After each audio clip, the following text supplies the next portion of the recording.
దూరదర్శన్ సప్తగిరి ప్రేక్షకులకు నమస్కారం. నాటి సుమంజలి కార్యక్రమానికి స్వాగతం. ఈనాటి కార్యక్రమంలో కూచిపూడి నాట్య క్రమ వికాసం గురించి తెలుసుకుందాం. ఈ విషయం గురించి మనతో చర్చించడానికి స్టూడియోకు వచ్చున్నారు గురువులు డాక్టర్ ఖాజా సుబ్రహ్మణ్యం గారు. నమస్కారం గురువుగారు. నమస్కారం. గురువుగారు, మీ పరిచయం గురించి చెప్తారా? మాది గుంటూరులో ఎలాంటి నాట్య నేపథ్యం లేనటువంటి కుటుంబంలో నుంచి వచ్చి నేను ఈ నాట్యాన్ని అభ్యాసం చేయడం, ఆ తర్వాత ఒక 44 సంవత్సరాలుగా విద్యార్థులకి ఈ నాట్యం గురించి కూచిపూడి నాట్యాన్ని బోధించడం నా అదృష్టంగా భావిస్తున్నాను. ముందుగా యావత్ ప్రపంచంలో ఈ కార్యక్రమాన్ని చూస్తున్నటువంటి దూరదర్శన్ సప్తగిరి వీక్షకులందరికీ, ఈ కార్యక్రమాన్ని చూస్తున్నటువంటి నృత్య గురువులు, నృత్యాభిమానులు, నృత్యం నేర్చుకునేటువంటి విద్యార్థులందరికీ కూడా నేను మీ అందరికీ శుభాభినందనలు, నమస్కృతులు తెలియజేసుకుంటున్నాను. ఈ సందర్భంగా మొట్టమొదటిసారిగా మా గురువులందరినీ కూడా ఒకసారి తలుచుకోవడం నా అదృష్టంగా భావిస్తున్నాను. సుబ్బలక్ష్మి టీచర్ గారు అనేటువంటి ఆవిడ దగ్గర నేను ఈ నాట్యాన్ని నేర్చుకున్నాను. తర్వాత ప్రముఖ కూచిపూడి భాగవతులు చింతా రాధాకృష్ణమూర్తి గారు, వారి అబ్బాయి చింతా ఆదినారాయణ శర్మ గారు, అదేవిధంగా చింతా రామనాథం గారు నాకు ఎంఏలో బోధకులుగా ఉన్నారు. అదేవిధంగా పిహెచ్డిలో నాకు వేదాంతం రామలింగ శాస్త్రి గారు పరిశీలకులుగా వ్యవహరించారు. అదేవిధంగా భరతనాట్యంలో నాకు భద్రగిరి సీత గారు, అదేవిధంగా వాసిరెడ్డి కనకదుర్గ గారు నాకు ఈ భరత విద్యని బోధించినటువంటి వాడు. వాళ్ళ యొక్క కృపా కటాక్ష వీక్షణాలతో మాత్రమే ఇవాళ నేను మీ అందరి ముందు ఇలా మాట్లాడగలుగుతున్నాను. ఎటువంటి నాట్య నేపథ్యం లేదు అన్నారు, మరి దీని మీద ఆసక్తి ఎలా వచ్చింది మాస్టర్ గారు? అది చాలా యాదృచ్ఛికమని చెప్పాలి. 3-4 ఏళ్ల వయసులో ఎక్కడ పాట విన్నా కూడా ఆ పాటకి తగ్గట్టుగా లయతోటి కూడుకొని ఒక ఏదో మూమెంట్స్ చేయడం అవి పరిపాటిగా వచ్చేసింది. చిన్నప్పుడు బాలానంద కేంద్రంలో చదివినప్పుడు అక్కడ ఒక లీజర్ పీరియడ్ వచ్చినప్పుడు ఆ లీజర్ పీరియడ్లో నేను ఒక డాన్స్ చేస్తాను అని చెప్పేసి అనేసి మొక్కజొన్న తోట అనేటువంటి ఒక జానపద నృత్యాన్ని చేశాను. అది చూసినటువంటి టీచర్లందరూ కూడా వీడు నేర్చుకునేటువంటి వాళ్ళకంటే బాగా చేస్తున్నాడు అని చెప్పేసి మా డాన్స్ టీచర్ గారు సుబ్బలక్ష్మి గారి దగ్గర తీసుకెళ్ళడం. అదే సమయానికి మా సెక్రటరీ గారు బీకే విశ్వేశ్వరరావు గారు వచ్చి దాన్ని చూసి మగపిల్లలు డాన్స్ నేర్చుకోవడం మన ప్రాంతంలో తక్కువ, నువ్వు డాన్స్ నేర్చుకొని చెప్పేసి ప్రోత్సహించారు. ఆ తర్వాత మా నాన్నగారు లక్ష్మీ నరసింహారావు గారు, మా అమ్మ సత్యవతీదేవి, వీళ్ళిద్దరు కూడా చాలా ప్రోత్సహించి ఈ నాట్యం వైపు మరల్చారు. నెమ్మదిగా ఈ నాట్యం కోసమే నేను తెలుగులో ఎంఏ చేసి, ఆ తర్వాత వచ్చేసి ఎంఫిల్ గులకలాపం మీద చేసి, ఆ తర్వాత వచ్చేసి పిహెచ్డి 21వ శతాబ్దం ఉత్తరార్ధంలో కూచిపూడి నాట్యం అనేటువంటి విషయం మీద పొట్టి శ్రీరామ జరిగిన విశ్వవిద్యాలయంలో పిహెచ్డి కూడా పొందడం జరిగింది. ఇది కేవలం అంటే ఫ్యామిలీలో లేదు అని ఇందాక ఒక మాట చెప్పాను, కానీ కొంచెం నా పరిశోధనలో ఒక విషయం తెలిసింది. దాదాపుగా ఒక 200-300 సంవత్సరాల క్రితం మా మాతామహస్థానం అంటే మా తాతల దగ్గర మతుకుమల్లి నృసింహ కవి అనేటువంటి ఒక ఆయన ఉన్నారని చెప్పేసి పోనంగి శ్రీరామ అప్పారావు గారి యొక్క గ్రంథంలో కొన్ని శ్లోకాలు ఉటంకించారు వారు. అవి చూసిన తర్వాత నేను కొంచెం ప్రయత్నం చేస్తే మనకు 150 సంవత్సరాల క్రితం వరకు మా లింకులు తగిలినాయి కానివ్వండి. ఆ తర్వాత కార్యక్రమం ఈ అనేక రకాలైనటువంటివి కుటుంబాలు చీలిపోవటం, దీనివల్ల నేను పర్టికులర్ పర్సన్ని ఐడెంటిఫై చేయలేకపోయాను. త్వరలో దాని మీద కూడా ఒక పరిశోధన చేసి ఈ కూచిపూడి నాట్యానికి సంబంధించినటువంటి దీన్ని తీసుకోగలుగుతాను. కూచిపూడి భాగవతుల దగ్గర నేర్చుకున్నారు కదా మీరు, అంటే మీరు గ్రామానికి వెళ్ళి అక్కడికి వెళ్ళి భాగవతుల దగ్గర ఉండి నేర్చుకునే వాళ్ళ? మొట్టమొదట గుంటూరులో రాధాకృష్ణమూర్తి గారు ఆయన మాకు బోధించే సమయానికే 75 years 70 సంవత్సరాలు పైన ఉంటాయి. ఆ తర్వాత వారి కొడుకు అయినటువంటి చింతా రాధాకృష్ణమూర్తి, చింతా ఆదినారాయణ శర్మ గారు వారి దగ్గర నేర్చుకున్నాను. ఈ పరిక్రమంలో వెంపటి సత్యం గారు 1984 సంవత్సరం 85 సంవత్సరాల్లో కూచిపూడిలో నాట్యాచార్యుల శిక్షణ శిబిరాన్ని పెట్టడం, ఆ శిక్షణ శిబిరంలో నేర్పించిన నా దృష్టి ఏంటంటే మాస్టర్ గారి ఎదురుగుండా ఫస్ట్ లైన్లో మొట్టమొదటి వ్యక్తిగా నేను ఉంటాం. ఆయన యొక్క చూపు నా మీద పట్టడం, మాస్టర్ గారి యొక్క నిరంతర శిక్షణలో నేను దాదాపుగా చాలా అంశాలు నేర్చుకుని ఆ తర్వాత కంపోజ్ చేసినటువంటి అంశాలన్నీ కూడా వెంపటి సత్యం గారి యొక్క బాణీలోనే కంపోజ్ చేయడం జరుగుతుంది ఇప్పటిదాకా. అసలు కూచిపూడికి ఆ పేరు ఎలా వచ్చింది మాస్టర్ గారు? కూచిపూడి అంటే ఇప్పుడు ఈ కూచిపూడికి ఆ పేరు వచ్చిందనే దీంట్లో మొదలు అంటే ఇది ఒక పెద్ద వివాదాస్పదమైనటువంటి ప్రశ్నగానే చెప్పాలి. ఇది కూచిపూడ, కూచన్నపుడ, కుచేలపుడ, కుశీలవపుర అనేటువంటివి చాలా రకాలైనటువంటి అంశాలు దీంట్లో ఉన్నాయి. కుశీలవపురి అంటే కుశీలవులు అంటే వేషం వేసి ప్రదర్శనలు చేసేటువంటి కళాకారులు అనేటువంటిది నిఘంటువులో మనకు అర్థం కనిపిస్తుంది. సరే, అది కొంచెం ఈ కుశీలవపురి అనేటువంటి దానికి, కానీ కుచేలపురి, కూచన్నపూడి ఇలాంటివి మనకు పాతకాలం నుంచి ప్రచారంలో లేవు. మనకు మన ఆంధ్రదేశంలో ఒక ఇదేమిటంటే పేర్లని సంస్కృతీకరించడంలో ఏదో గొప్ప ఉంది అని అనుకుంటారు. నేను దానికి పూర్తిగా వ్యతిరేకిని. మనకు మొదటి నుంచి ఉంది. పూడి అనేటువంటి పేరు కనుక తీసుకుంటే పరివాహక ప్రాంతాల నది, కృష్ణానది పరివాహక ప్రాంతంలో ఉంది. ఎక్కడైనా సరే, ఏ ఊరైనా సరే పూడి అంటే ఒక పూడిక, ఒక రెండు నదుల మధ్యలో ఉండేటువంటి ఒక ప్రాంతాన్ని పూడి అంటారు. అది కూచిపూడి అనేటువంటి దీంట్లో ఉంది. పైగా మనకు ఏదైనా చెప్పాలంటే ఒక చారిత్రక ఆధారం చేసుకుంటే కానీ బ్రిటిషర్స్ ఎవరో ఒక ఆయన కూచన్నపూడి, కూచిపూడి, కూచిపూండి ఇలాంటివన్నీ బ్రిటిషర్స్ ఒక ఆయన రాశారు, కలెక్టర్ గారు. ఆ రోజుల్లో వాళ్ళ ఇంగ్లీష్ స్పెల్లింగ్స్కి అనుకూలంగా కొన్ని పేర్లు మార్చుకున్నారు.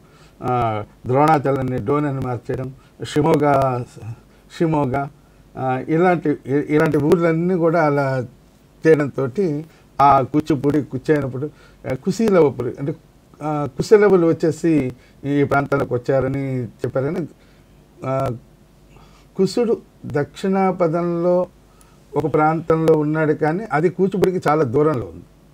కాబట్టి అది కూడా కావడానికి అవకాశం చాలా తక్కువగా ఉంది. అదేవిధంగా కూచన్న అనేటువంటి ఆయన పేరు మీదుగా వచ్చింది. అంటే ఇస్తే సిద్ధేంద్ర యోగి మీదుగా ఆ ఊరికి ఏదన్నా పేరు రావాలి, కానీ కూచన్న అనేటువంటి ఆయన వ్యక్తిగా వస్తుంది అనేటువంటి దానికి కూడా నమ్మకం ఉంది. అలా కొన్ని ఎక్కడో ఒకటో రెండో పాటల్లో కూచిపూడి వారి అనేటువంటి పదాలు ఉన్నాయి. ఇంకా చారిత్రకంగా మనకు చూస్తే మాచుపల్లి కైఫియత్తులో మనకు మొట్టమొదటిసారిగా మనకు కూచిపూడి వాండ్రు అని స్పష్టంగా చెప్పబడింది. అంటే దాదాపుగా మాచుపల్లి కైఫియత్తు మనకు ఒక 500 సంవత్సరాలు 500 సంవత్సరాల క్రితం ఉంది. కాబట్టి దీని ఆధారంగా మనం తప్పనిసరిగా దీని పేరు కూచిపూడే ఆనాటి నుంచి ఈనాటి దాకా. అంటే ప్రక్రియ, నాట్య ప్రక్రియ పేర గ్రామం పేరు ప్రక్రియకి వచ్చిందంట. అంటే విషయం అంటే అది కూడా మనం చెప్పుకోవచ్చు అన్నమాట. ప్రపంచంలో ఉన్నటువంటి నాట్యాల్లో బహు కొద్దిగా అంటే అలా వేళ్ల మీద కనుక ఎంచగలిగితే మొట్టమొదటి పేరు కూచిపూడే అని చెప్పచ్చు. అంటే ఆ గ్రామంలో వెళ్ళినటువంటి నాట్యానికి ఆ గ్రామం రావడం ఉంటుంది కూచిపూడి నాట్యం. అంటే మొన్న మధ్య ఎవరో ఒక ప్రశ్న కూడా వేశారు, మ్యాలెట్టూర్ అనేటువంటి పేరు ఉంది కదండి, మ్యాలెట్టూర్ నాట్యం అంటున్నారు కదండి. ఈ దక్షిణాపదానికి మన వాళ్ళు వలస వెళ్ళిపోయి అక్కడే వెళ్ళి నివాసం ఏర్పరచుకుని అచ్యుతాపురం అనేటువంటి ఊరు కాలక్రమేణంగా మేళములు ఉండేటువంటి ఊరు కాబట్టి మ్యాలెట్టూరు మారింది తప్పితే మ్యాలెట్టూరు అనేటువంటి ఊరు మీదుగా వాళ్ళ నాట్యానికి మ్యాలెట్టూరు నాట్యం ఉండలేదు. అలా వచ్చింది కేవలం కూచిపూడి నాట్యానికే. మాచుపల్లి కైఫియత్తులో కూచిపూడి వారు ప్రదర్శించిన అని మాచుపల్లి కైఫియత్తే ఒక ఇది. అంటే అప్పట్లో రాజులు ఆ ప్రాంతంలో జరిగినటువంటి నాట్య ప్రక్రియనన్నారా, ఆ ఊరినన్నారా? కూచిపూడి వాండర్ అంటే ఇప్పుడు రాజుగారు అక్కడ సిద్ధపట్టణంలో జరిగినటువంటి అరాచకాలు, గురవరాజు చేసినటువంటి అరాచకాలన్నింటినీ కూడా తీసుకెళ్ళి రాయల వారి యొక్క సమక్షంలో నరసరాయలు అంటే అంటే శ్రీకృష్ణదేవరాయలు ఒక కాదు, ఊరు వాళ్ళందరికీ వెళ్ళే అవకాశం ఉండదు కాబట్టి ఒక ఆట ఆడే వాళ్ళకి మాత్రమే మామూలుగా అవకాశం ఏంటి ఉంటుంది. సంచార బృందాలు, ఈ సంచార బృందాలు రకరకాలుగా వెళ్తూ సంచారం చేసుకుంటూ ఇది చేశారు. ఆ రాజుగారి యొక్క పిలుపు మేరకు మాత్రమే వీళ్ళు అక్కడికి వెళ్ళి ఉండాలి. డెఫినెట్ తప్పనిసరిగా అదే ఉండాలి. లేకపోతే ఏదో వెళ్ళిపోతే అక్కడికి వెళ్ళి సరే వచ్చారు కాబట్టి దీనికి ప్రదర్శన కూచిపూడి చేయండి ఆటకే ఆ పేరుంది అదే. ఊరి.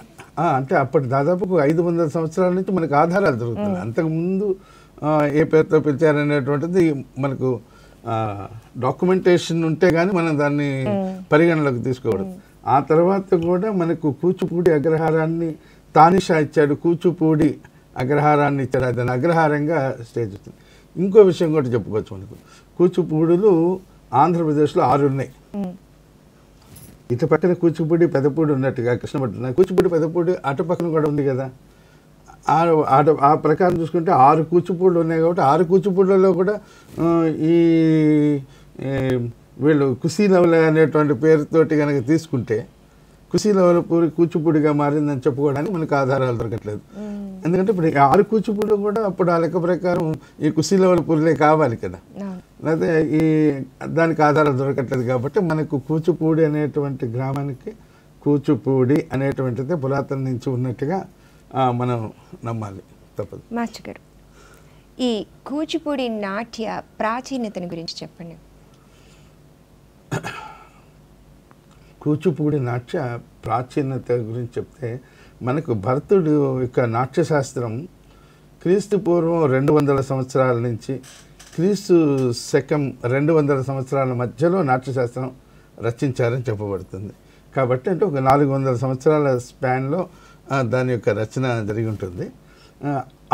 అంటే ఇప్పుడు మనం ఏదన్నా ప్రామాణికం తీసుకుంటేనే చెప్పాలి. కూచిపూడి దాంట్లో ఈ మనకు భరతుడు నాట్యశాస్త్రంలో వృత్తులు ప్రవృత్తులు అనేటువంటి చోట చెప్తూ మనది దాక్షిణాత్య ప్రవృత్తి అని చేశారు. దాక్షిణాత్య ప్రవృత్తిలో మనకు ఒక పదాన్ని ఏ ప్రాంతాలని దాక్షిణాత్యం అంటారు అని చెప్పారు. అది ఒక పెద్ద శ్లోకంలో చెప్పారు. అందులో ఒక పదాన్ని మనం స్పష్టంగా తీసుకోవాలి. వైణ అనేటువంటి పదం అంటే ఆంధ్ర, ద్రమిడ ఇలాంటి పదాలన్నీ చెప్పుకుంటూ వచ్చి అంటే ఈ ప్రాంతం మొత్తం కూడా దాక్షిణాత్యుల యొక్క నాట్యము అన్నారు. అందులో వైణ అనేటువంటి కృష్ణానది పరివాహక ప్రాంతంలో ఉన్నటువంటి నాట్యం, ఈ ప్రాంతంలో నాట్యం ఉంది అని చెప్పారు. కాబట్టి ఇంకా వైణ అనేటువంటి ప్రత్యేకంగా చెప్పడం వల్ల కృష్ణానది పరివాహక ప్రాంతంలో నాట్యం ఉంది అనేటువంటిది 200 క్రీస్తు పూర్వం 200 సంవత్సరాల నుంచి క్రీస్తు శకం 200 మధ్యలో ఉన్నటువంటిది అనేటువంటిది మనకు ప్రాథమికంగా తీసుకోవాలి. ఈ కృష్ణానది మనకు ఇలా మన ద్రావిడ దేశంలో నుంచి అంటే మనకి ద్రావిడ దేశం అంటే మనకు హైదరాబాద్ ఇక్కడి నుంచి తెలంగాణలో నుంచి మనకు వస్తుంది. శ్రీశైలం దగ్గర కనుక మనం ప్రవేశించినట్టుగా మనం తీసుకుంటే ఈ ప్రాంతంలో శ్రీశైలం పక్కన దాదాపుగా 200 రకాలైనటువంటి నాట్య ప్రక్రియలు ఉన్నాయి. కానీ వాటిని మనం దేశీ ప్రక్రియలుగా చెప్పారు. అంటే అది ఒక మార్గ నృత్యంగా చెప్పడం జరగలేదు.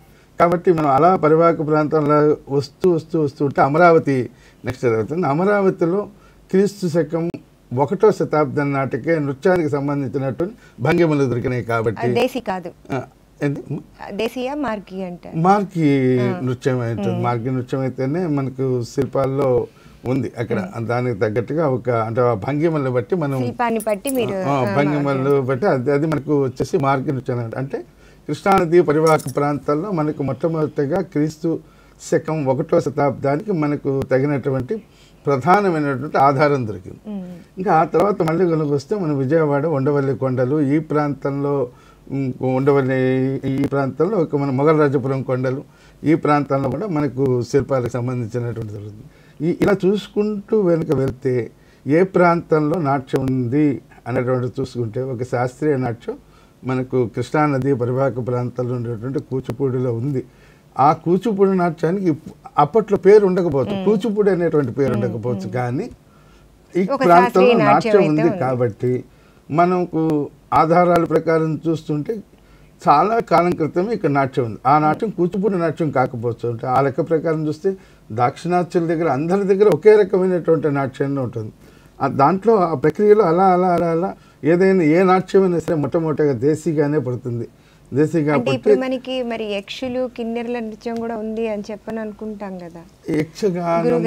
యక్షగానం అనేటువంటిది అది మరి ఒక ప్రత్యేకమైనటువంటి కాల రెడీగా ఉన్నారు, యక్షులు జక్షులు ఇలాంటివన్నీ కూడా ఒక కాలర్ రెడీగా ఉన్నారు, తర్వాత మళ్ళీ కంటిన్యూ చేద్దాం. Hello hello hello, good afternoon madam. నమస్తే అండి, నమస్తే. మీ పేరు చెప్పండి. విజయలక్ష్మి అండి నా పేరు. విజయలక్ష్మి గారు ఎక్కడి నుంచి కాల్ చేస్తున్నారు? విజయవాడ. విజయవాడ. గురువు గారితో మాట్లాడండి. ఓకే మేడం, చెప్పండి అమ్మా. నమస్తే సార్. నమస్తే అమ్మా. మా పాపకి 7 years అండి. తను అంటే 2 years నుంచి చిన్న చిన్న బ్రేక్స్ ఇస్తూ నేర్చుకుంటూ వస్తుంది క్లాసికల్ డాన్స్ కూచిపూడిని. ఇప్పుడు తను నేర్చుకోవడానికి అంటే ఏమైనా ఇన్ని ఇయర్స్ అని లిమిట్ ఉంటుందా? అసలు తన కెరీర్ ఎట్లా ఉంటుందండి కూచిపూడిలో ఒకవేళ నేను ప్రోత్సహిస్తే తనని? స్పష్టంగా పడ్డారు అమ్మా, ఒక్కసారి మళ్ళీ అడగండి అమ్మా, మీ క్వశ్చన్ క్లియర్గా లేదు. కొంచెం పెద్దగా కూడా చెప్పండి అమ్మా. తప్పకుండానండి. వినిపిస్తుందా సార్? వినపడుతుంది. ఇప్పుడు పాపకి కూచిపూడిలో ఇన్ని ఇయర్స్ అని అంటే టైం ఏమైనా ఉంటుందా అండి? ఇంత సంవత్సర కాలం అని నేర్పాల్సి ఉంటుందా? ఇన్ని సంవత్సరాలని నేర్పించమంటారా అంటే ఎంతకాలం నేర్పించమంటారు అని అడుగుతున్నారు. ఒక విషయం మనం ఇక్కడ బాగా గమనించాలమ్మా. నేర్పించడం అంటే ఇప్పుడు మనం నేర్పించేటువంటిది నేర్పించడం కాదు. మనం రోజుకు 1 గంట కేటాయిస్తున్నాం పిల్లకి. మా అయితే 2 గంటలు ప్రోగ్రామ్ ఉంటే 3 గంటలు, అరంగేట్రం అయితే ఇంకొక 2 గంటలు 3 గంటలు అవుతుంది. కానీ మేము నాట్యం నేర్చుకునేటువంటి పద్ధతి ఏమిటి అంటే ఉదయం నుంచి రాత్రి దాకా, అంటే రోజుకి 15-16 గంటలు, ఒక్కచో 18 గంటలు కూడా ఈ డాన్స్ మీద అది నేర్చుకునేటువంటి విధానం. నాట్యం నేర్చుకోవడం ఫస్ట్ నేర్చుకుంటూ ఆ తర్వాత దాంట్లో అభినయ దర్పణంలో శ్లోకాలు, నాట్యశాస్త్రంలో శ్లోకాలు, ఇలా థియరిటికల్గా కూడా నేర్చుకుంటూ ఉంటాం. అలా అంటే నాలెడ్జ్ అంటే ఓ 10 ఐటెంలో 15 ఐటెంలో వస్తే అమ్మాయికి నాట్యం వచ్చినట్టు కాదు. నటి యొక్క లక్షణాలు చెప్తూ ఏంటంటే మండల స్థాన నృత్యములను సులువుగా చేయగలిగినటువంటి, అంటే ఒక ఈజ్ రావాలి నేర్చుకునేటప్పుడు. పిల్లలకి వాళ్ళ స్వతహాగా ఒక ఎప్పుడు పట్టుబిడుపులో తెలిసినది ఇలాంటివన్నీ చెప్తారు. మనకు అభినయ దర్పణాల నటి యొక్క లక్షణాలు, పట్టు బిడుపులు తెలియడం. ఇలాగా నెక్స్ట్ ఇంకోటి కూడా మనం గమనించాల్సింది ఏమిటంటే ఒక వ్యక్తి నాట్యంలో పరిపూర్ణుడు కావాలంటే కనీసం ఇదే కదా వేద విద్య కూడా చెప్పుకోవాలంటే మనకు 12 సంవత్సరాలు అభ్యాసం చేస్తే కానీ వాళ్ళకి దాంట్లో ఒకటి. ఇప్పుడు మనం విద్యాభ్యాసంలో కూడా చూడండి, 12 ఏళ్ళు అంటే ఇంటర్మీడియట్ చదివిన తర్వాత అంటే 12 ఏళ్ళు చదువుతుంది, 12 ఏళ్ళు చదువుతుంది ఒకరి దగ్గర. ఆ తర్వాత మళ్ళా మనకు వాళ్ళు స్పెషలైజేషన్ అనేటువంటి అంటే 12 ఏళ్ళు ప్రాథమికంగా గట్టిగా చేసిన తర్వాత అప్పుడు ప్రత్యేకమైనటువంటి విభాగాన్ని తీసుకొని వాళ్ళు ముందుకు వెళ్తే వస్తుంది. ఇంకోటి కూడా ఉంది. ఇంకో విషయం చెప్పాలంటే ఎప్పుడు మా అమ్మాయికి నాట్యం పూర్తవుతుందండి, ఎప్పుడైతే మీ అమ్మాయి శాస్త్రబద్ధంగా అంటే అమ్మాయి కాదండి ఒక కళాకారుడు శాస్త్రబద్ధంగా ఒక పద్ధతిగా ఆ నాట్యాన్ని ఒక అంశాన్ని రూపొందించగలుగుతాడు, శాస్త్రబద్ధంగా రూపొందించగలుగుతాడు. అప్పుడు వాళ్ళ యొక్క నాట్యం కొంచెం పరిపక్వత కలిగి వచ్చినట్టుంది. 80 సంవత్సరాలు నేర్చుకున్నటువంటి వాళ్ళు ఇంకా నేర్చుకోవాల్సి ఉంది అని అనుకుంటుంటారు. కాబట్టి అంటే టీచర్ ఈజ్ ఆల్వేస్ స్టూడెంట్ అన్నట్టుగా ఈ మనం నేర్చుకున్న కొద్దీ ఇలాగా జరుగుతూనే ఉంటుంది. ఇవన్నీ కూడా కళలు అనంతాలు అంటుంటారు అన్నమాట. అనంతాలు కృష్ణలీల తరంగిణి అంటారు. ఈ శ్రీకృష్ణుడి యొక్క లీలలు ఎలాగైతే ఆ తరంగములు అలలు ఒకదాని తర్వాత ఎడతెరిపి లేకుండా వస్తుంటాయో ఇలాగ ఈ కళ కూడా అనంతమైనటువంటి కళ. ఎంత నేర్చుకున్నా కూడా గుడ్డివాడు ఏనుగు తడివినట్టుగా ఉంటుంది మహాసముద్రం. ఏ పక్క నుంచి చూస్తే అదే గొప్పగా అనిపిస్తుంటుంది మనకు. చాలా చక్కటి ప్రశ్న వేశారు. థ్యాంక్ యూ సో మచ్ అండి. గురువుగారు ఒక చిన్న విరామం తీసుకుందాం. విరామం తర్వాత ఈ అంశాన్ని మరలా కొనసాగిద్దాం. నాట్య సింహాంజలి కార్యక్రమంలో ఒక చిన్న విరామం. Your window to rising India. India's voice on global platforms. Latest news from India and around the world. In-depth analysis of global headlines. Watch DD India in your country. Available for downlink in all Southeast Asian countries. STTV broadcast is available through the satellite GSAT 17 at 93.5 degrees east. HDTV broadcast is available through the satellite GSAT 10 at 83 degrees east. For technical details, log on to ddnews.gov.in. Switch to DD India now. నమస్కారం, అందరికీ ఆరోగ్యం కార్యక్రమానికి స్వాగతం. Seasonal fevers అని అంటే మనం కామన్గా చూసుకుంటే ఎక్కువగా వచ్చేవి స్పెసిఫిక్ జ్వరాలు. ఈ ఎడినో వైరస్ అంటారు దీన్ని. ఈ వైరస్ వలన మనకి కళ్ళ వ్యాధి వస్తుంది. కళ్ళకు కలిగిన వ్యాధి ఒక వ్యక్తి నుంచి మరొక వ్యక్తికి. వీనస్ బ్లడ్ అంటాం, అంటే మన చెడు రక్తం, బాడీలో ఉన్న చెడు రక్తం హార్ట్కి తీసుకెళ్లేదాన్ని మన వీనస్ సిస్టమ్ అంటాం. హార్ట్ నుంచి మజిల్స్ కానీ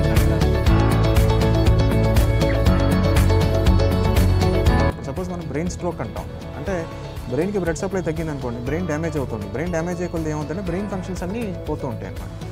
సో బ్రెయిన్ ఫంక్షన్స్ అన్నీ పోయే కొద్ది ఏమవుతుందంటే బ్రెయిన్లో మనకి యూజువల్గా ఫంక్షన్స్ చూసినట్లయితే అందరికీ ఆరోగ్యం ప్రతి గురువారం మధ్యాహ్నం 3 గంటల నుండి 4 గంటల వరకు మీ సప్తగిరి ఛానల్లో మరియు డిడి సప్తగిరి యూట్యూబ్ ఛానల్లో ప్రసారమవుతుంది. అందరికీ ఆరోగ్యం.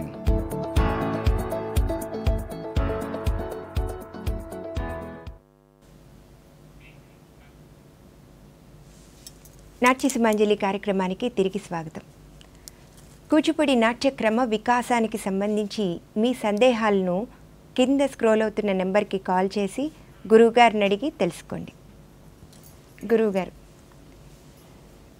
ఇప్పుడు కూచిపూడి నాట్య ప్రాచీనతని గురించి మాట్లాడుకుంటున్నాం. ఇందాక మనం మన ఆంధ్ర రాష్ట్రంలో శిల్పకళలన్నిటికీ ఆధారం ఒక నృత్యం అయి ఉంటుంది. అది కూచిపూడి అయి ఉండొచ్చు, కాకపోవచ్చు అని మనం ఇందాక ఆ అంశాన్ని గురించి మాట్లాడుకుంటున్నాం. మరి వాటికి ఏ ఆధారంగా వీటిని మాట్లాడుకోవచ్చు అంటారు? అంటే ఈ ప్రాంతంలో నాట్యం ఉంది కాబట్టి శిల్పాల్లో దీన్ని శిల్పులు చెక్కుంటారు అనేటువంటిది మనం ఒకటి ఆధారంగా తీసుకోవాలి. నెక్స్ట్ వచ్చేసి వీళ్ళే కిన్నెర్ల కింపురుషుల అనేటువంటిది విషయాన్ని నాకు ఎందుకు వచ్చిందంటే, నాట్యశాస్త్రంలో అప్సరసలు కూడా నాట్యం నేర్చుకున్నారు కదా, మరి వాళ్ళ భంగిమలు ఇవి అయి ఉండొచ్చు అంటారా? మనకు ప్రామాణికం ఏమిటి అంటే, మనకు ఒక వస్తున్నది వాళ్ళ దగ్గర పరంపరాగతంగా వస్తున్నాయి కాబట్టి ఈ కరణాలు అంగహారాలు ఇలాంటివన్నీ కూడా వాళ్ళ దగ్గర నుంచి తీసుకున్నవి. ఇంకోటి నాట్యశాస్త్రం, మనం నాట్యశాస్త్రం అంటే అదేదో కూచిపూడికో భరతనాట్యానికో కథకళో Manipur. Natyashastra is encyclopedia of dance. అది భారతదేశంలో ఉన్నటువంటి శాస్త్రీయ కళ. ఇంకా భారతదేశం అంటే ఇప్పుడు మనం అనుకుంటున్నటువంటి ఈ భారతదేశం కాదు, ఇటుపక్క నుంచి అటుపక్క కంబోడియా దాకా ఈ ప్రాంతంలో ఉండేటువంటి శాస్త్రీయ కళలన్నిటికీ కూడా ఒకనొక దేశీ కళలకు కూడా కొన్ని ప్రాంతాల్లో. అందుకని ఇది ఈ మూమెంట్ కూచిపూడిలో లేదు, ఇది భరతనాట్యం లేదు. అది కేవలం ఒక నాట్యం కోసం రచించినటువంటి గ్రంథం కాదు. భారతదేశంలో ఉన్నటువంటి అన్ని కళలకు ఒక సమగ్రమైనటువంటి గ్రంథం నాట్యశాస్త్రం. షట్సహస్రే అని పేరు, 6000 శ్లోకాలు ఉన్నాయి దాంట్లో. అలాగే ఇప్పటిదాకా ప్రాచీనతని గురించి మాట్లాడుకున్నాం. ఇప్పుడు కూచిపూడి నాట్య ఆధునికతని గురించి కొన్ని విషయాలు చెప్పండి. ఎలా ఆధునికతని సంతరించుకుంది? ఆధునికత అనేది మనం ఒక విషయం, ఏ కళ అయినా కూడా కూచిపూడి నాట్యం మనకు దొరుకుతున్నటువంటి ఆధారాలను బట్టి రాజస్థానాల్లో ప్రదర్శించబడింది చాలా తక్కువ. ఇది ప్రజల కళ, ప్రజల మధ్యలో ఉంది, ప్రజలు పెంచి పోషించినటువంటి కళ. అందుకనే ఈనాటికి కూడా ఈ నాట్యం అంటే కూచిపూడి నాట్యం దీంట్లో ఉంది.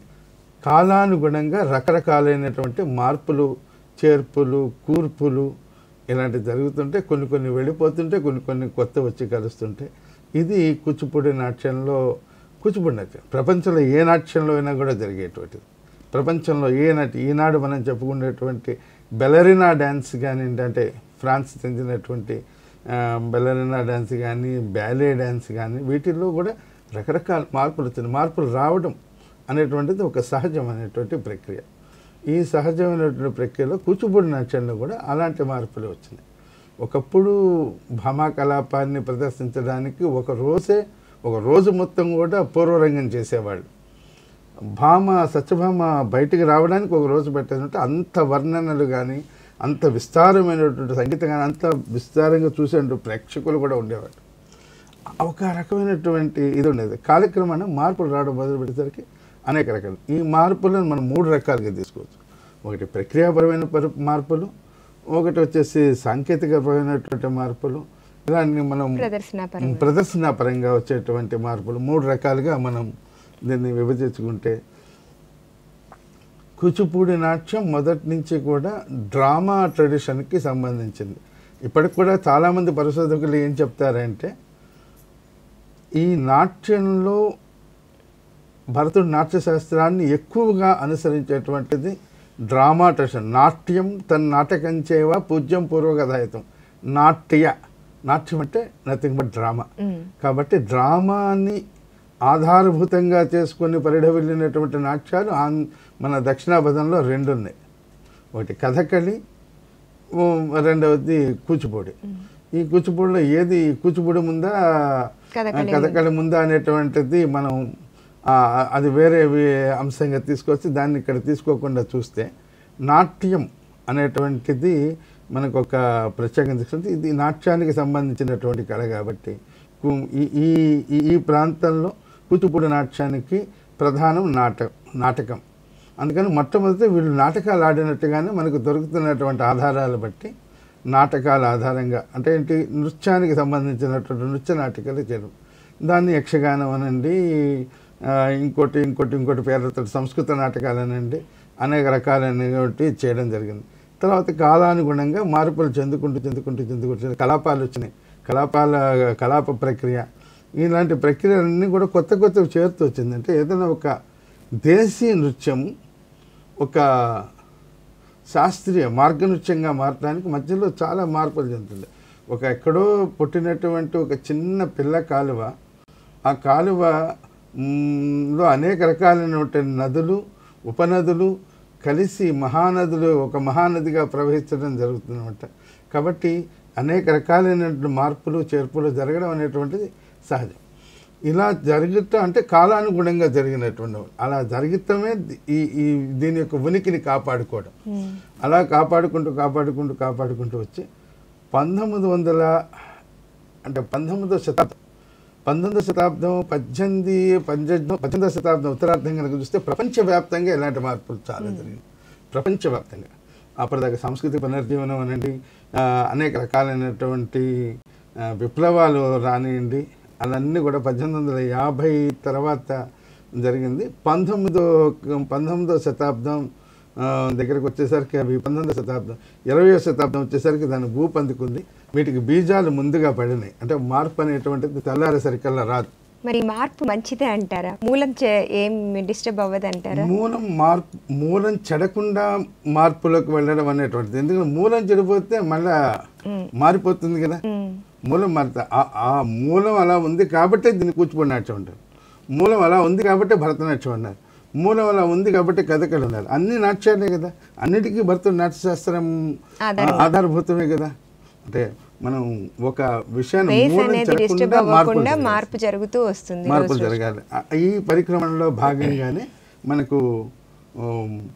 మనకు వేదాంత లక్ష్మీనారాయణ శాస్త్రి గారు అప్పటిదాకా నృత్య నాటకాలు కలాపాల్లో ఉండేటువంటి దాన్ని ఒక మలుపు తిప్పారు. వెచ్చ నృత్యాంశాలు అనేటువంటి అంశాన్ని చేర్చడం జరిగింది. అంటే ఈ వెచ్చ నృత్యాంశాలు ఆయన సృష్టించారా? అంతకుముందు లేవా? అంతకుముందు ఉన్నాయి. ఒక స్తోత్రాలు చేయాలనుకోండి, శివుడు ప్రత్యక్షమైనప్పుడు స్తోత్రం చేయడము అదొక అంశంగా ఉండేది. అదేవిధంగా కొన్నిసార్లు ఈ నాట్యం జరిగేటప్పుడు ఈ నర్తకి రావడానికి కానీ, లేకపోతే ఇప్పుడు ఎప్పటిదాకా నర్తించినటువంటి ఒక పాత్ర దుస్తులు మార్చుకోవడానికో, లేకపోతే ఆవిడకి కొంచెం విశ్రాంతి కోసము అక్కడ ఒక అంశాన్ని ప్రదర్శించడం అనేటువంటిది పరిపాటైపోయింది. ఇలాంటి అంశాలన్నీ తీసుకొని క్రోడీకరించుకొని వేదాంత లక్ష్మీనారాయణ శాస్త్రి గారు దీన్ని వెస్ట్ నృత్యాంశాలుగా మార్పు చెందించి దాన్ని ఒక మలుపు తిప్పారనమాట. ఆ మలుపు తిప్పినప్పుడు ఆయన ప్రత్యేకత ఏంటంటే పుష్పబాణ విలాసంలో శ్లోకాలు, ఇలాగ కృష్ణకర్ణామృతంలో రామకర్ణామృతంలో తీసుకొని పట్టిన ముద్ర పట్టకుండా, చేసిన అభినయం చేయకుండా అనేక రకాలైనటువంటి ఇవి చేయడము. ఆ తర్వాత రకరకాల అంటే ఆదాన ప్రదానాలు కూడా జరుగుతుంటాయి కొన్ని సందర్భంగా. శబ్దాలు ప్రదర్శించడాలు, జతిస్వరాలు ప్రదర్శించడాలు, అలాగే కొత్త అంశాలన్నీ రూపొందించుకొని చేయడాలు. ఇప్పుడు ఈ రోజుల్లో వచ్చేసరికి వెంపటి సత్యం గారు ఏ ముహూర్తాన ప్రభుం ప్రాణనాథం అనేటువంటి అంశాన్ని ప్రదర్శించారో కానీ ఇప్పుడు రకరకాల స్తోత్రాలు, అష్టకాలు, ఇవన్నీ కూడా మనకు దీంట్లో ఒక మార్పు చెందింది. అలాగా ఈ మార్పు అలా వెళ్ళిపోయి చిన్నసత్యం గారి దగ్గరికి వెళ్ళేసరికి ఆయన ఇటు సోలో డ్యాన్సెస్ అని మనం ఇంగ్లీష్లో కనుక చెప్పుకుంటే సోలో డ్యాన్సెస్, అలా విధంగా నృత్య నాటకం, యక్షగానంలో వాళ్ళ పాత్రలకు వాళ్ళే సంభాషణలు చెప్పుకోవడము, వాళ్ళ పాటలు వాళ్ళే ఒక పాడుకోవడము అన్నట్టు. కానీ నృత్య నాటకాల దగ్గరికి వచ్చేసరికి ఇప్పుడు ఉండేటువంటి దీని ప్రకారం మార్పు చెందింది. అదేవిధంగా ప్రదర్శనలో కూడా వంత పాట విడిపోయింది. పక్కన ప్లేబ్యాక్ సింగర్స్ వచ్చేసారు. కంప్లీట్గా వేదిక మీద చేసేటువంటి నర్తకి చేయడం మానేసింది. రకరకాలైనటువంటి మార్పులు చెందినవి, ఆహార్యంలో మార్పులు వచ్చేసినాయి. ఇదివరకు నాట్యశాస్త్రంలో మిగుల సన్నది నాట్యానికి పనికిరాదు అనేవాడు. ఇప్పుడు నాట్యానికి చక్కగా ప్యాడ్స్, రకరకాల ప్యాడ్స్ పెట్టుకొని నాట్యం చేయొచ్చు.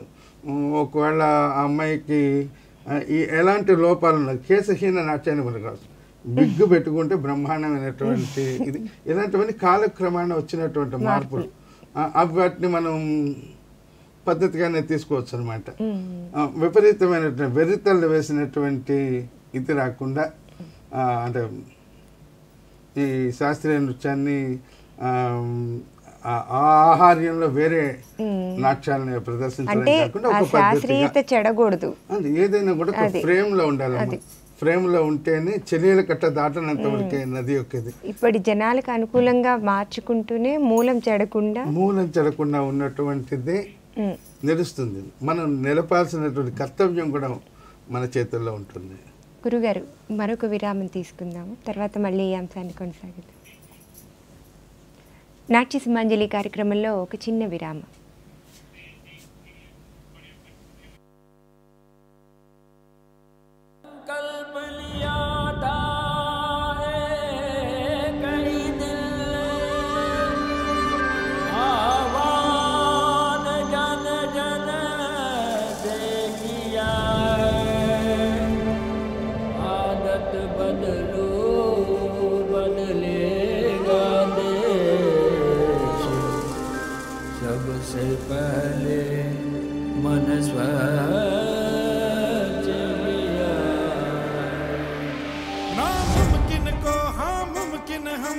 करके दिखाया है,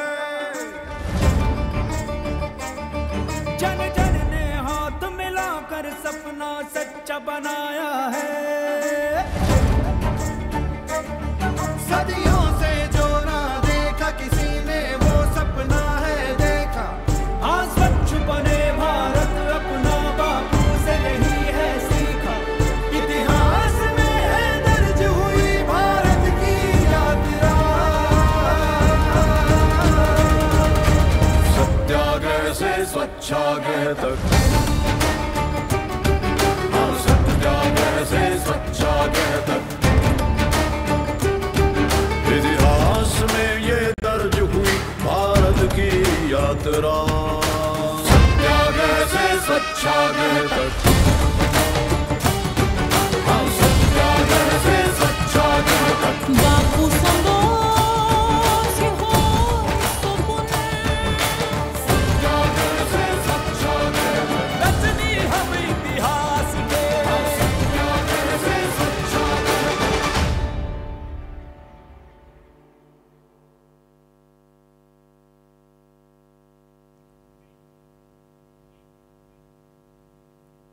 నాట్య సింహాంజలి కార్యక్రమానికి తిరిగి స్వాగతం. కూచిపూడి నాట్య క్రమ వికాసం గురించి మీ సందేహాలను గురువుగారిని అడిగి తెలుసుకోండి. కింద స్క్రోల్ అవుతున్న నెంబర్కి కాల్ చేసి మీ సందేహాలను తెలుసుకోండి. గురువుగారు, చలనచిత్ర రంగంలో కూడా మన కూచిపూడి నాట్యాన్ని చాలాసార్లు ప్రదర్శించడం జరిగింది. ఇప్పుడు చలనచిత్రంలో ప్రదర్శించే నాట్యాంశాలన్నీ శాస్త్రీయత చెడకుండానే చేస్తున్నారంటారా, లేదంటే జనాల ఆనందం కోసం ఏమైనా మార్పులు చేర్పులు చేస్తారంటారా? మనకు 1880 ప్రాంతాల్లో చలనచిత్రం అనేటువంటిది ప్రారంభం చేయడం జరిగింది. మన ది కెల్లీ గ్యాంగ్ అనేటువంటిది మొట్టమొదట 1913 ఆ ప్రాంతంలో తీసుకోవడం జరిగింది. ఆ తర్వాత మన భారతదేశంలో కూడా స్వతంత్రంగా సినిమాలు తీయడం మొదలుపెట్టారు. మొట్టమొదట మన రాజా హరిశ్చంద్ర అనేటువంటి చలనచిత్రాన్ని తీసుకొచ్చారు. అందులో అది కొల్హాపూర్లో, అంటే మనకి ఈ ప్రాంతంలో స్టూడియో లేవు, కొల్హాపూర్ ప్రాంతంలో చేశారనమాట ఆ నాట్యాన్ని. అందులో వాడినటువంటి నాట్యం ఏంటంటే కథక్ డ్యాన్స్. ఆ తర్వాత కాలంలో మనకు ఒక 2-3 సినిమాలు వీడియోలు దొరకలేదు. మొట్టమొదట మనకు మాలపిల్ల అనేటువంటి సినిమా కూడా తీశారు. అందులో డాన్స్ చేశారు, కానీ అది ఒక నాట్యం స్టెప్స్, దీనికంటే అభినయం ప్రాధాన్యత వెళ్ళింది. ఆ తర్వాత మొట్టమొదటిగా రైతు బిడ్డ అనేటువంటి సినిమా, ఈ రైతు బిడ్డ అనేటువంటి సినిమాతోటే కూచిపూడి నాట్యం, కూచిపూడి భాగవతులు కూడా సినీ రంగంలోకి వేదాంతం రాఘవయ్య గారు ఆ సినిమాలో ఆయనే పాడుకుంటూ దశావతార నృత్యాన్ని ప్రదర్శించడం జరిగింది.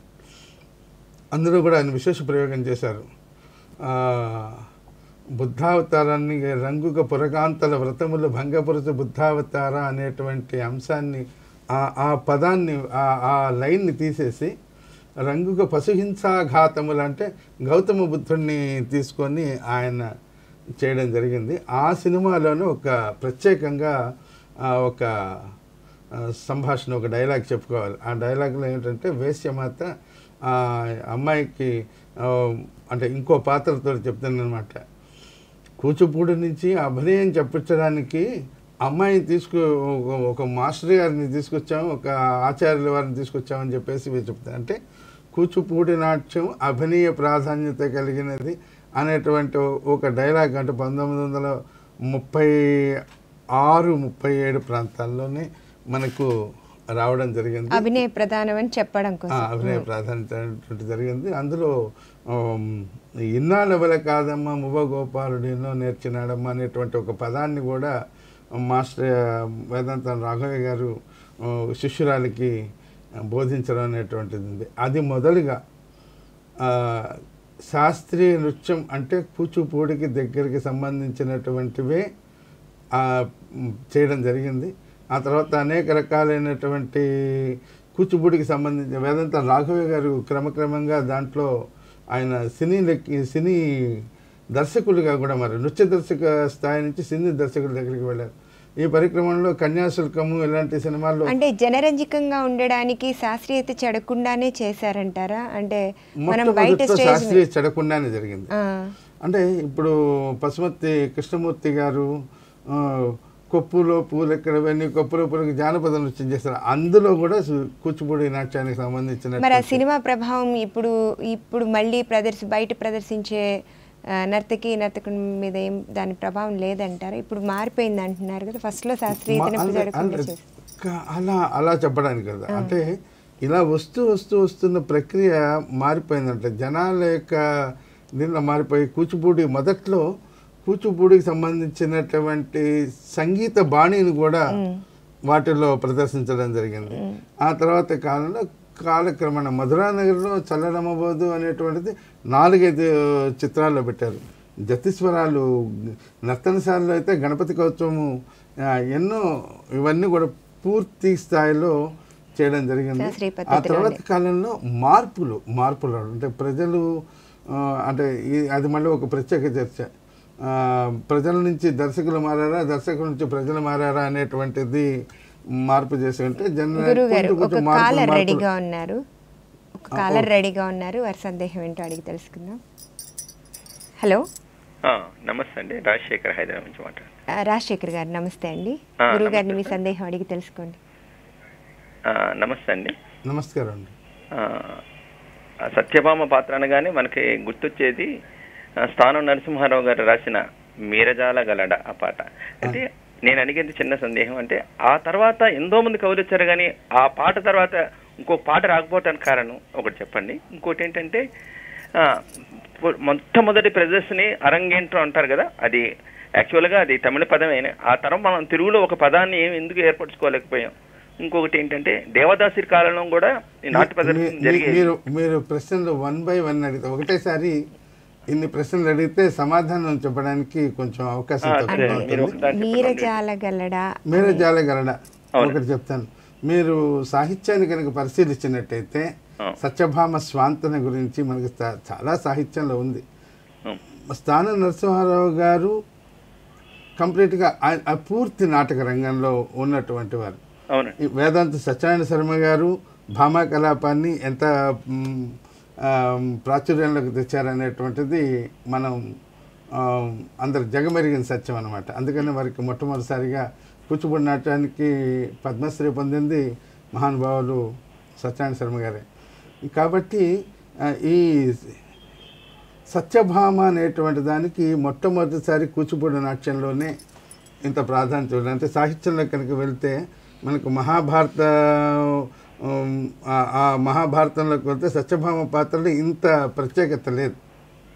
మన కూచిపూడి నాట్యం కనుక 11వ శతాబ్దము 13వ శతాబ్దంలో కనుక కూచిపూడి నాట్యం కనుక ఉంది అంటే 13వ శతాబ్దంలోనే ఈ భామా కలాపాన్ని సిద్ధేంద్రయోగి రాశాడని చెప్పి మనకు పరిశోధకులు నిర్ణయించారు. కాబట్టి ఇక్కడి నుంచి కనుక చూసుకుంటే సత్యభామకి ఒక ప్రత్యేకమైనటువంటి ఎంటిటీ కల్పించి కూచిపూడి నాట్యం.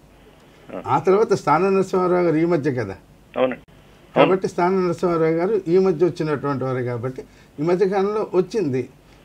ఆ తర్వాత మళ్ళీ దాని తర్వాత రకరకాల అన్నమాచార్య వారు కూడా సత్యభామ సరసపు నెగము సత్యభామ గురించి ఆయన అన్నమాచార్య వారు కూడా రాశారు.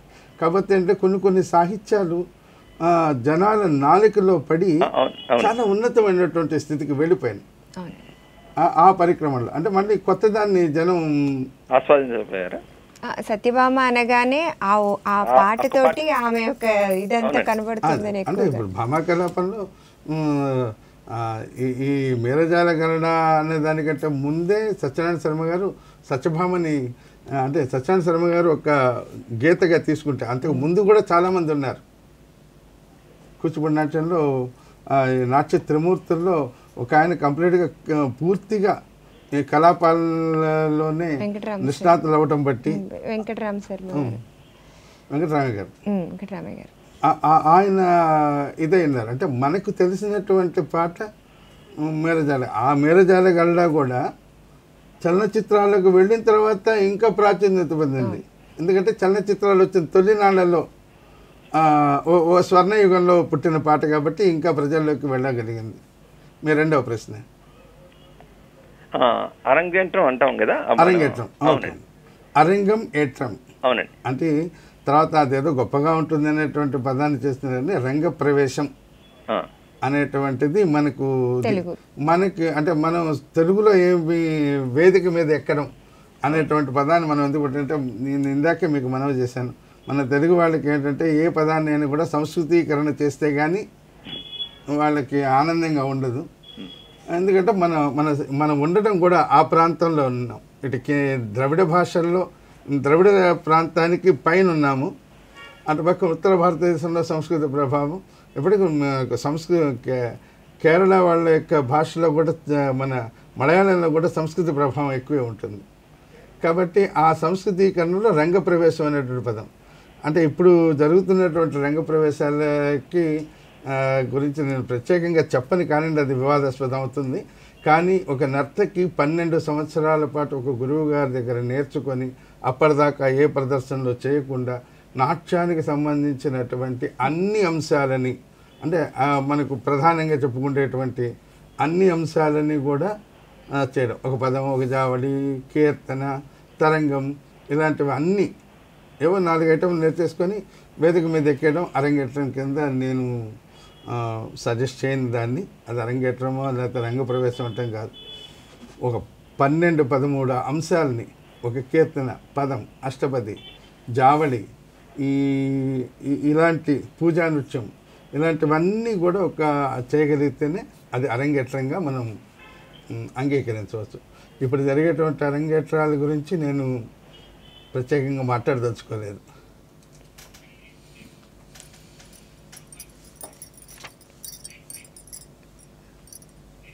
అండి గురువుగారు, నాట్య సుమాంజలి కార్యక్రమంలో ఒక చిన్న విరామం తీసుకొని మళ్ళా మన అంశాన్ని కొనసాగిద్దాం. నాట్య సుమాంజలి కార్యక్రమంలో ఒక చిన్న విరామం.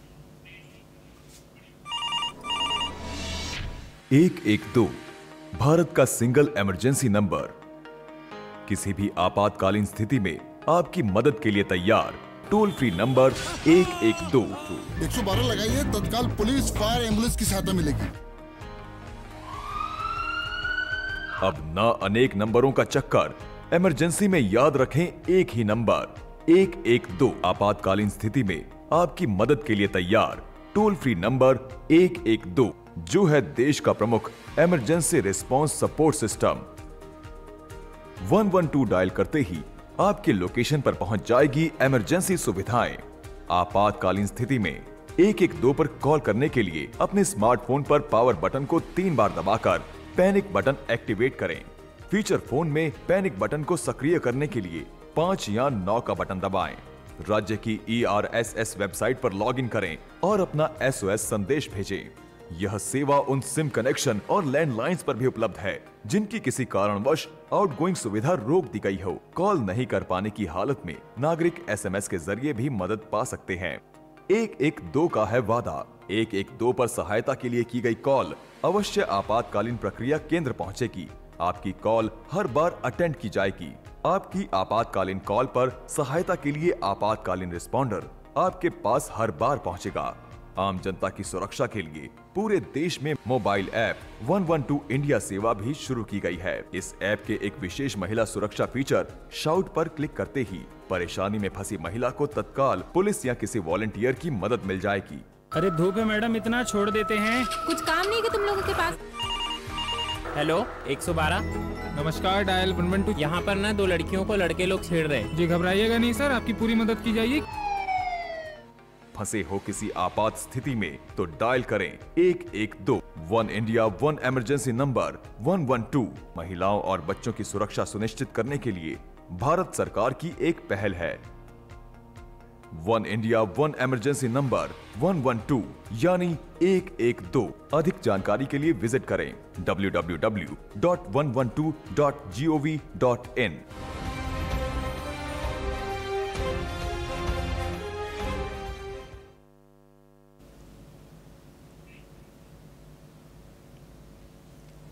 నాట్య సుమాంజలి కార్యక్రమానికి తిరిగి స్వాగతం.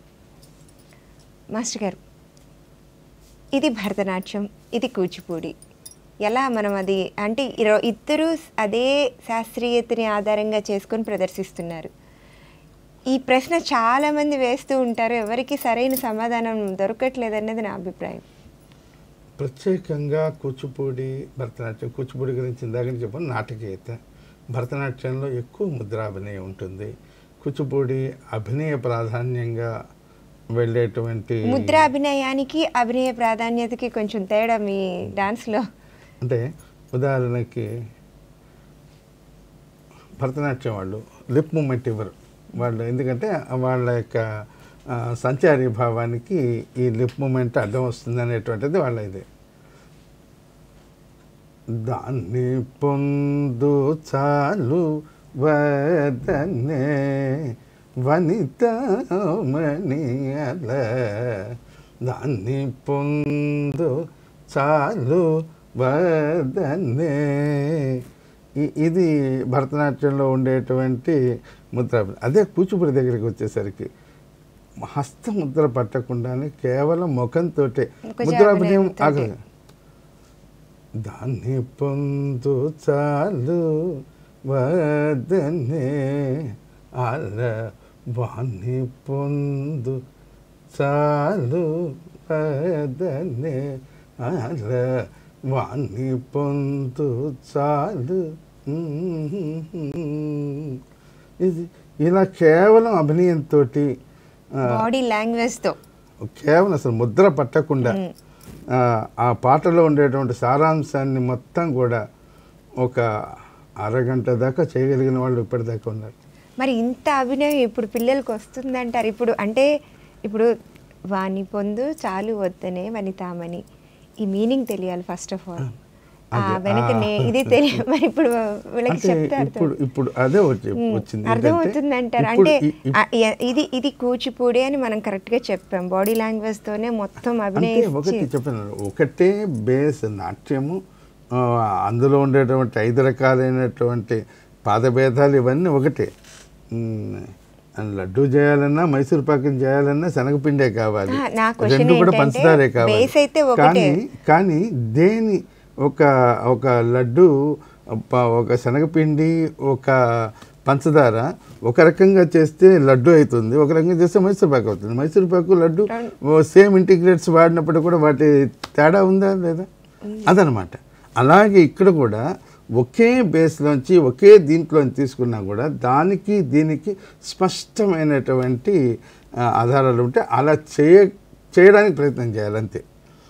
మనం ఒకదాన్ని చూస్తుంటే రెండోది గుర్తొస్తుందంటే అది కంపోజ్ చేసినటువంటి దాంట్లో దోషం అని చెప్పాలి అంతే. అదే కాబట్టి ఆ సపరేషన్ ఆ గీతగానే ఉండాలి. ఆ గీత దాటితే మళ్ళీ అయిపోయింది అంతా. ఇందాక మనం చెప్పుకుంటూ ఆపినటువంటి విషయం కూడా అదే. ఈ దీంట్లో సినిమాల్లో ఉండేటువంటి నాట్యం శాస్త్రీయమా కాదా? సినిమాల్లో ఉండేటువంటి నాట్యం శాస్త్రీయమే, ఏదో ఒక శాస్త్రాన్ని కట్టుబడకుండా ఉండదు. ఏదైనా సరే ఒక శాస్త్రాన్ని కట్టుబడి ఉండాలి. కాకపోతే ఒకే నృత్య సంప్రదాయాన్ని పాటిస్తున్నారా వాళ్ళు లేదా అన్నట్లు కొన్ని భరతనాట్యానికి సంబంధించినటువంటి ముద్రలు ఉండొచ్చు, కొన్ని కూచిపూడికి సంబంధించి. కానీ భరతనాట్యం కూచిపూడి రెండు శాస్త్రీయ నృత్యాలు. సినిమా అంటే ప్రపంచాన్ని అందంగా చేసి చూపించగలిగినటువంటి మాధ్యమం అది. కొన్నిసార్లు తత్తరిగిడతాం అంటే ఇలా కనుక ముద్ర కనుక ఆపితే కెమెరా మళ్ళీ ఎలా తిప్పుకుంటే వచ్చే సీన్కి అది బేస్ అయిపోవాలి. వాళ్ళకి ఎలా ఉంటుంది అనమాట. అలా ఇలా అన్నారనుకోండి వాళ్ళ కెమెరాకి దడ్డం రావచ్చు. అందుకని చెప్పేసి వాళ్ళు సినిమాలో నేను అమెరికా అమ్మాయి సినిమా మాస్టర్ గారు కంపోజ్ చేశారు. అందులో ఆనంద తాండవం అంటే మొత్తం కూడా కూచిపూడి లాస్ట్లో కాదు ఒక భరతనాట్యం ముక్తి ఇచ్చారు. ఆ సినిమాకి బాలక్క ఆవిడ అసిస్టెంట్ ఇచ్చింది. అలా మాస్టర్ గారు ఇప్పుడు లేరు కాబట్టి పైగా మాస్టర్ గారిని ఇలా అడిగే ధైర్యం కూడా మనకు లేదు. దొరికే బాలక్కని అడిగితే బాలక్క కోసం సినిమాలో ఒక ప్రత్యేకమైనటువంటి ఒకే దానికి కట్టుబడి ఉండాలి. ఏది అందంగా ఉండాలి, ప్రేక్షక జన రంజకంగా ఉండాలి. అదేవిధంగా వచ్చేటువంటి ఇది చేసేటువంటి నర్తకి అన్నా కొరియా అనేటువంటి ఆవిడ దాన్ని చేశారనమాట. ఆ అన్నా కొరియా అనేటువంటి ఆవిడ చేయడము, ఆవిడ భరతనాట్యం తెలుసుకుంది, జర్మన్ డాన్సర్, జర్మన్కి చెందినటువంటి ఆవిడ ఈ దీంట్లో చేశారనమాట, భరతనాట్యం నేర్చుకున్నారు. కాబట్టి ఆవిడ ఆ ముద్ర బాగా పెట్టారు. దాంతో ఇంకా అక్కడి నుంచి కెమెరాని వేరే చోటకి మార్చుకోవడం జరిగింది. కాబట్టి ఏదో ఒక ప్రత్యేకమైనటువంటి దీంట్లోనే మనకు ఒక సంప్రదాయానికి కట్టుబడి వివేక రంగారావు గారు కూడా ఇదే విషయాన్ని చెప్పారన్నమాట. ఆయన ప్రముఖ నాట్య విమర్శకులు, వారు కూడా ఇదే చెప్పారంట. ఏంటంటే ఒక ప్రత్యేకమైనటువంటి బాణి అనేటువంటి ఒక శాస్త్రీయ నృత్యానికి కట్టుబడి ఉంటుంది. కాబట్టి అక్కడ ప్రేక్షక జనానికి ఎలా ఉంటుందో అందంగా చూపించడమే కావాలి. ఎందుకంటే సినిమా కమర్షియల్. గురువుగారు, నాట్య సింహాంజలి కార్యక్రమానికి వచ్చి మీ విలువైన సందేశాన్ని మా ప్రేక్షకులకి అందించి ఎన్నో విషయాలు మాకు తెలియచేశారు. మనస్ఫూర్తిగా కృతజ్ఞతలు తెలియచేసుకుంటున్నామండి. ఈ అవకాశాన్ని ప్రపంచవ్యాప్తంగా ఈ కార్యక్రమాన్ని చూస్తున్నటువంటి అవకాశాన్ని నాకు కలిగించినటువంటి సప్తగిరి దూరదర్శన్ వారికి నా నాట్య సుమాంజలి సమర్పిస్తున్నాను. థ్యాంక్ యూ సో మచ్ అండి. నాట్య సుమాంజలి కార్యక్రమంలో కూచిపూడి నాట్య క్రమ వికాసం గురించి ఎన్నో విషయాలను తెలుసుకున్నాం కదా. వచ్చే వారం మరొక కొత్త అంశంతో మీ ముందుకు వస్తాం. అంతవరకు సెలవు. నమస్కారం.